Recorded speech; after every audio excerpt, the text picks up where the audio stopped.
একদিন লাশ হয়ে শুয়ে থাকবো আমি লাশের খাটে।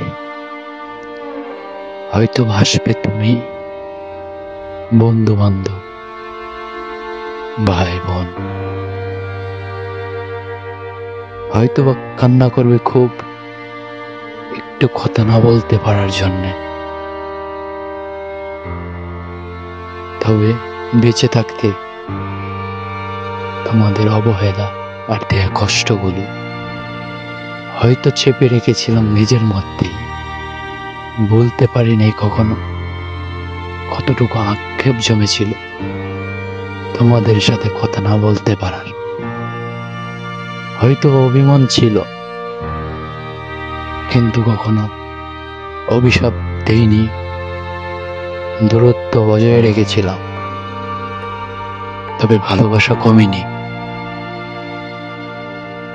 শেষ বিদায় তোমাদের জানাই, ক্ষমা করে দিয়ে গেলাম। অনেক ভালোবাসতাম তোমাদের, তাই অভিমানটা ধরে রাখতে পারিনি। ভালো থেকো তুমি। জানি না পুনর্জন্মে হবে কিনা দেখা, তবে আশায় থাকবো আমি তোমাদের। নীরবতা যত ব্যথা শুধু